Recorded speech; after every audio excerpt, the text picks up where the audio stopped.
اس حصے میں آپ سنیں گے آدم و حوا علیہم السلام کے لیے زمین پر اترنے کا حکم اور اتارے جانے کی جگہ، حابیل و قابیل کے جھگڑے کا سبب اور زمین پر پہلا انسانی قتل، قابیل کے لیے مسئلہ تدفین اور ایک جانور کے ذریعے اس کی رہنمائی، قابیل کا والدین کو چھوڑ کر دوسری جگہ آباد ہونا، آدم علیہ السلام کی تجہیز و تکفین اور جنازہ کس نے پڑھایا، سیدنا شیس علیہ السلام کی ولادت، نبوت سے سرفرازی اور ان کو کتنے صحیفے عطا ہوئے اور ان کی تعلیمات کیا تھیں، قابیل اور اس کی قوم کی بے راہ روی اور سیدنا ادریس علیہ السلام کی بعثت، نبی کریم صلی اللہ علیہ وسلم کا چوتھے آسمان پر ادریس علیہ السلام سے ملاقات کرنا، ادریس علیہ السلام کی وفات کہاں ہوئی، زمین پر یا چوتھے آسمان پر، حقائق کی روشنی میں مفصل اور جامع تذکرہ، قصص الانبیاء کا تیسرا حصہ، فساد کی ابتدا۔ اللہ کا حکم ہوا، قال اهبطوا، جنت سے اتر جاؤ۔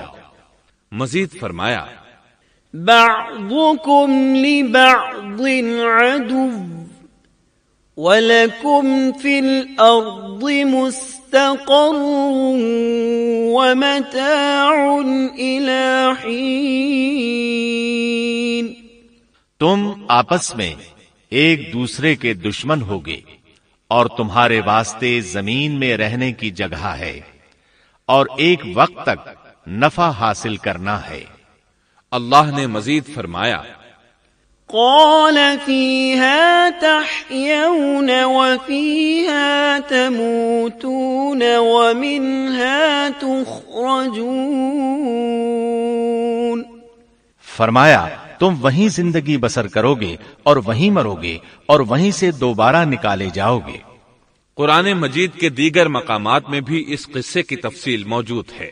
مثلاً فرمایا، وَلَقَدْ عَهِدْنَا إِلَىٰ آدَمَ مِن قَبْلُ فَنَسِيَ وَلَمْ نَجِدْ لَهُ عَزْمًا۔ اور اس سے قبل ہم نے آدم سے ایک عہد لیا تھا مگر وہ بھول گئے اور ہم نے ان میں کوئی عزم نہیں پایا۔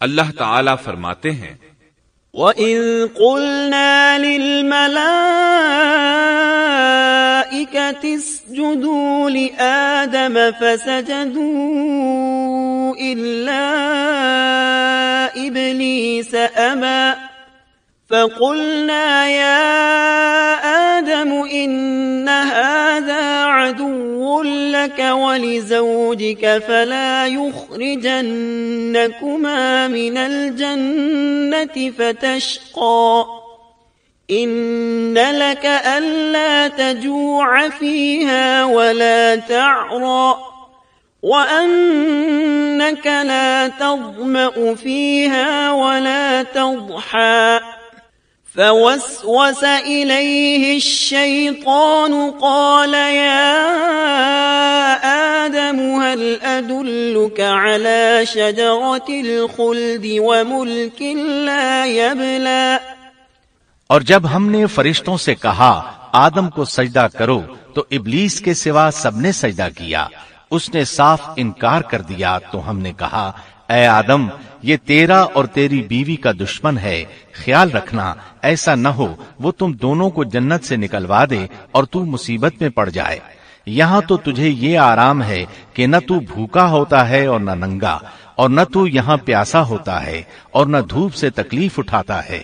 لیکن شیطان نے اسے وسوسے میں ڈال دیا، کہنے لگا میں آپ کو دائمی زندگی کے درخت اور وہ بادشاہت بتلاؤں جو کبھی پرانی نہ ہو۔ فَأَكَلَا مِنْهَا فَبَدَتْ لَهُمَا سَوْآتُهُمَا وَطَفِقَا يَخْصِفَانِ عَلَيْهِمَا مِنْ وَرَقِ الْجَنَّةِ وَعَصَىٰ آدَمُ رَبَّهُ فَغَوَىٰ ثُمَّ اجْتَبَاهُ رَبُّهُ فَتَابَ عَلَيْهِ وَهَدَىٰ۔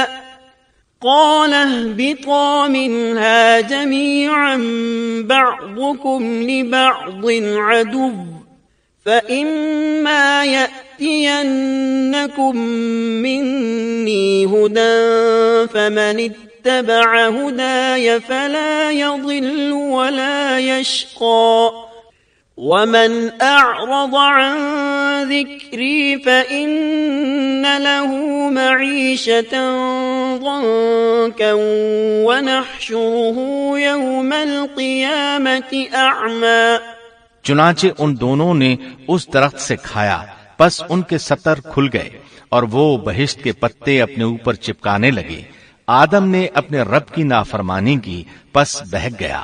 پھر اس کے رب نے نوازا، اس کی طرف توجہ فرمائی اور اس کی رہنمائی کی۔ حکم ہوا تم دونوں یہاں سے اتر جاؤ، تم آپس میں ایک دوسرے کے دشمن ہو۔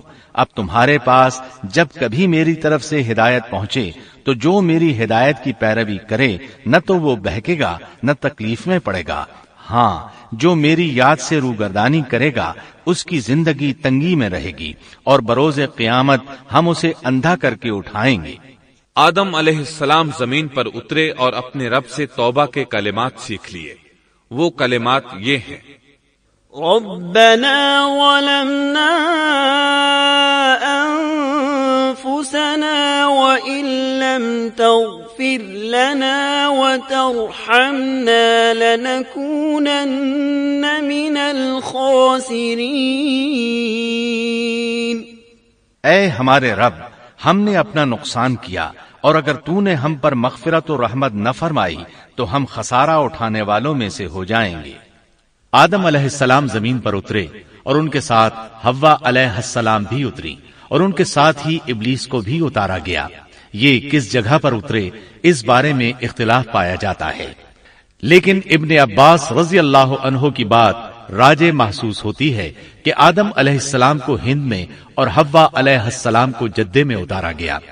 جب آدم علیہ السلام اتر آئے تو حوا علیہ السلام کی تلاش شروع کر دی، زمین میں ان کی تلاش میں سرگرداں ہوئے۔ آخر کار میدان عرفات میں دونوں کی ملاقات ہو گئی۔ چونکہ میدان عرفات میں دونوں نے ایک دوسرے کی معرفت حاصل کی تھی اور ان کا آپس میں تعارف ہوا تھا، لہٰذا اسی مناسبت سے اس میدان کا نام عرفات مشہور ہو گیا۔ پھر اللہ تعالیٰ نے زمین کے اندر انسانوں کو پھیلانا شروع کیا اور زمین کو مردوں اور عورتوں سے آباد کر دیا۔ امام طبری رحمت اللہ علیہ بیان کرتے ہیں کہ حوا علیہ السلام نے آدم علیہ السلام کے لیے 20 ولادتوں میں 40 بچوں کو جنم دیا۔ ہر بار 2 بچوں کو جنم دیتی تھی، ایک لڑکا ہوتا ایک لڑکی۔ سب سے پہلا جوڑا قابیل اور اس کی بہن قمیم کا تھا۔ پھر انسانوں کی افزائش شروع ہوئی، آبادی میں اضافہ ہونے لگا۔